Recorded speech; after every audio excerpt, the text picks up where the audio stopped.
दोस्तों, इस दुनिया में जब भी प्रेम की मिसालें दी जाती हैं, तो उसमें सबसे पहले नाम भगवान श्री कृष्ण और राधा जी का आता है। धार्मिक ग्रंथ के मुताबिक श्री कृष्ण को अपार प्रेम का प्रतीक माना जाता है और पुराने के अनुसार ऐसा बताया जाता है कि श्री कृष्ण की 16,000 रानियां थी, जिसमें रुक्मणी और सत्यभामा उनकी सबसे मनपसंद रानियां थी। इसके अलावा यह भी बताया जाता है कि श्री कृष्ण अपने बचपन में गोपियों के साथ गोकुल में रस लीलाएं किया करते थे, जिनकी कहानी आज भी सबसे ज्यादा मशहूर है। लेकिन मित्रों, क्या आपको यह पता है कि सभी को प्रेम सिखाने वाले श्री कृष्ण का नाम आज भी केवल और केवल राधा जी के साथ ही क्यों लिया जाता है? आपने जब भी कृष्ण भक्तों को देखा होगा तो गौर किया होगा कि वह हमेशा ही राधे श्याम नाम का ही जाप करते हैं।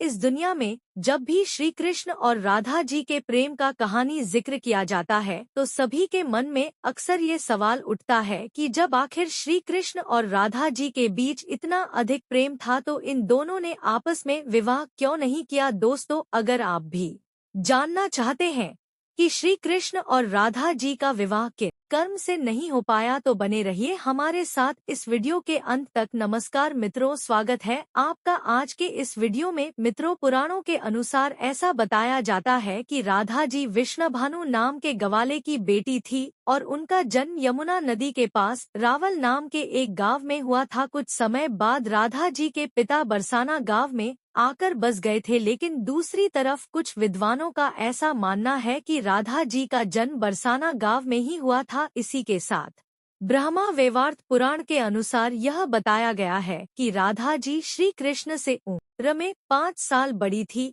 और उनकी सबसे अच्छी मित्र भी थी। ऐसा कहा जाता है कि जब श्री कृष्ण और राधा जी पहले बार मिले थे, तो राधा जी श्री कृष्ण की एक झलक देखते ही उन पर मोहित हो गई और उन्होंने कृष्ण को पहली बार तब देखा जब माता यशोदा ने उन्हें माखन खाता हुए ओखली से बांध लिया था। मित्रों, जब श्री कृष्ण बांसुरी बजाते थे तो उनकी बांसुरी की धुन सुनते ही राधा दीवानी हो जाती थी और नाचने लगती थी। इसके साथ साथ यह बताया जाता है कि राधा जी श्री कृष्ण के बांसुरी की धुन में इतना खो जाती थी कि उन्हें अपने घर का भी ध्यान नहीं रहता था, जिस वजह से समाज के लोगों ने राधा जी को ताना मारना चालू कर दिया और इस बात को लेकर राधा जी के घर वालों ने उनका घर से निकलना भी बंद कर दिया था। लेकिन जब श्री कृष्ण जी को यह बात पता चली कि राधा जी के घर वालों ने उनका घर से निकलना तक बंद कर दिया है, तो उन्होंने यह बात यशोदा माता को बताई और वो राधा जी से विवाह करने की जिद करने लगे। लेकिन लाख कोशिश करने के बावजूद भी श्री कृष्ण माता यशोदा को नहीं माना पाए और माता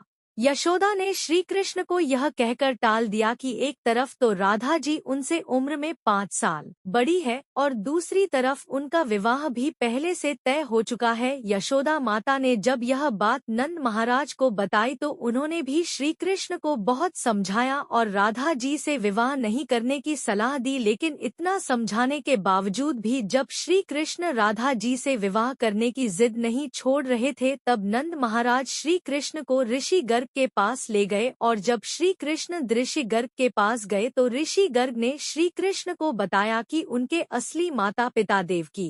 और वासुदेव है, जिनको उनके मामा कंस ने बंदी बनाकर रखा है। इसके साथ साथ ऋषि गर्ग श्री कृष्ण को यह भी समझाया कि उनका जन्म केवल और केवल दुष्टों का नाश और धर्म की स्थापना करने के लिए हुआ है। और जब ऋषि गर्ग ने श्री कृष्ण को उनकी वास्तविकता से परिचय कराया, तभी से राधा जी और श्री कृष्ण के बीच दूरियां पैदा होने लगी। कुछ समय बाद श्री कृष्ण जब और बड़े हुए तो उन्हें कंस के बुलाने पर वृंदावन छोड़कर जाना पड़ा। कहा जाता है कि जब श्री कृष्ण वृंदावन छोड़कर मथुरा जा रहे थे तो वो चुपके से राधा जी के घर उनसे मिलने पहुंचे थे और उनसे बिना कुछ कहे ही उनको अपनी बांसुरी तोहफे में दे दी थी। इसके कुछ समय बाद ही श्री कृष्ण बड़े भाई बलराम जी के साथ वृंदावन को छोड़कर मथुरा की ओर रवाना हुए और ऐसा बताया जाता है कि जब श्री कृष्ण वृंदावन छोड़कर मथुरा चले गए तो राधा जी उनकी यादों में फूट फूट कर रोती थी और समाज के दबाव में आकर उन्हें ना चाहते हुए भी अपने पिता की इच्छा के अनुसार किसी और से विवाह करना पड़ा था। ऐसा बताया जाता है कि श्री कृष्ण के जाने के बाद राधा जी का विवाह माता यशोदा का भाई बयान से हुआ था और राधा जी को अपनी एक अलग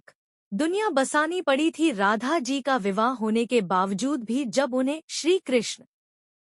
की याद आई थी तो वह अक्सर बांसुरी बजाकर उनकी यादों में लीन हो जाया करती थी। वैसे मित्रों, श्री कृष्ण और राधा जी का विवाह न होने के पीछे का राज जानकर आपको कैसा लगा? अगर वीडियो अच्छा लगा है तो चैनल को सब्सक्राइब करें और वीडियो को अंत तक देखने के लिए आपका बहुत बहुत धन्यवाद।